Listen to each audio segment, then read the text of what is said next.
ಬಹುಭಾಷಾ ನಟ ಪ್ರಕಾಶ್ ರಾಜ್ ಅವರಿಗೆ ಬಂಧನದ ಭೀತಿಗೆ ಎದುರಾಗಿದೆ. ಪ್ರಕಾಶ್ ರಾಜ್ ಅವರು 4 ವೋಟರ್ ಐಡಿಗಳನ್ನು ಹೊಂದಿದ್ದಾರೆ ಅನ್ನೋ ಆರೋಪ ಇದೆ ಇವ್ರ ಮೇಲೆ. 4 ವೋಟರ್ ಐಡಿಯನ್ನು ಹೊಂದಿದ್ದಾರಂತೆ. ಸೊ ಹೀಗಾಗಿ ಇವರ ವಿರುದ್ಧ ಅರೆಸ್ಟ್ ವಾರೆಂಟ್ ಜಾರಿಯಾಗಿದೆ. ಬೆಂಗಳೂರಿನ 48ನೇ ಎಸಿಜೆಎಂ ಕೋರ್ಟ್ ಅರೆಸ್ಟ್ ವಾರೆಂಟ್ ಅನ್ನು ಇಶ್ಯೂ ಮಾಡಿದೆ. ನೋಡಿ, 4 ಕಡೆ ವೋಟರ್ ಐಡಿಯನ್ನು ಹೊಂದಿದ್ದಾರೆ. ಒಂದು ಕರ್ನಾಟಕ, ಮಗದೊಂದು ಕಡೆ ತಮಿಳುನಾಡು, ಆಮೇಲೆ ತೆಲಂಗಾಣ ಸೇರಿ 4 ಕಡೆ. ಇವರು ಬಹುಭಾಷಾ ನಟ, ಬೇರೆ ಬೇರೆ ರಾಜ್ಯಗಳಲ್ಲಿ ಇವರು ಸಿನಿಮಾ ಮಾಡಿದ್ದಾರೆ, ಬೇರೆ ಬೇರೆ ಭಾಷೆಗಳಲ್ಲಿ. ಹಾಗಂತ ವೋಟರ್ ಐಡಿ ಇಟ್ಕೊಳ್ಬೋದಾ ಏನಪ್ಪ ಗೊತ್ತಿಲ್ಲ. ಆದ್ರೆ ಈಗ ದಿಲೀಪ್ ಕುಮಾರ್ ಅನ್ನೋರು ಕೊಟ್ಟಂತಹ ದೂರಿನ ಅನ್ವಯ 2 ಬಾರಿ ಸಮನ್ಸ್ ಇಶ್ಯೂ ಆಗಿತ್ತು, 2 ಬಾರಿ NBW ಸಹ ಜಾರಿ ಮಾಡಲಾಗಿತ್ತು. ಅದು ನಾನ್ ಬೇಲೆಬಲ್ ವಾರೆಂಟು ಜಾರಿ ಮಾಡಿದ್ರು. ಆದ್ರೂ ಕೂಡ ಪ್ರಕಾಶ್ ರಾಜ್ ಅವರು ಬಂದಿರಲಿಲ್ಲ ಕೋರ್ಟ್ಗೆ.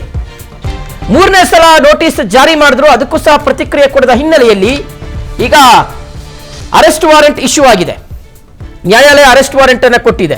ನೋಡಿ, ಪ್ರಕಾಶ್ ರಾಜ್ ಅವರು ಕಾನೂನಿಗೆ ತುಂಬಾ ಗೌರವ ಕೊಡೋರಪ್ಪ, ತುಂಬಾ ಬೆಲೆ ಕೊಡ್ತಾರೆ, ಗೌರವ ಕೊಡ್ತಾರೆ. ನಮ್ಮ ಸಂವಿಧಾನಕ್ಕೆ, ನಮ್ಮ ಕಾನೂನಿನ ವ್ಯವಸ್ಥೆಗೆ ತುಂಬಾ ಗೌರವ ಕೊಡುವಂತ ಪ್ರಕಾಶ್ ರಾಜ್ ಅವರು ಬೇರೆ ಬೇರೆ ವಿಷಯಗಳ ಬಗ್ಗೆ ಎಲ್ಲ ಮಾತಾಡ್ತಾರೆ. ಪ್ರಕಾಶ್ ರಾಜ್ ಅವರು ನೋಡಿ, ಅವ್ರು ಮಾತಾಡ್ಸೋದು ನೋಡಿ, ಅವ್ರ ದೇಶ ಹೆಂಗೆ ಅಭ್ಯುದಯ ಆಗ್ಬೇಕು, ದೇಶ ಹೆಂಗೆ ಅಭಿವೃದ್ಧಿ ಆಗ್ಬೇಕಂತೆಲ್ಲ ಮಾತಾಡ್ತಾರೆ. ಆದ್ರೆ ಅವರೇ ನ್ಯಾಯಾಲಯಕ್ಕೆ ಬೆಲೆ ಕೊಡಲ್ಲ. ನೋಡಿ ಹೆಂಗಿದೆ ಕಥೆ ಅಂತ. ನೋಟಿಸ್ ಕೊಟ್ಟಿದೆ ನ್ಯಾಯಾಲಯ, NBW ಇಶ್ಯೂ ಮಾಡಿದೆ, ಆದ್ರೂ ಕೂಡ ತಲೆ ಕೆಡಿಸ್ಕೊಂಡಿರ್ಲಿಲ್ಲ. ಈಗ ಅರೆಸ್ಟ್ ವಾರೆಂಟ್ ಇಶ್ಯೂ ಆಗಿದೆ.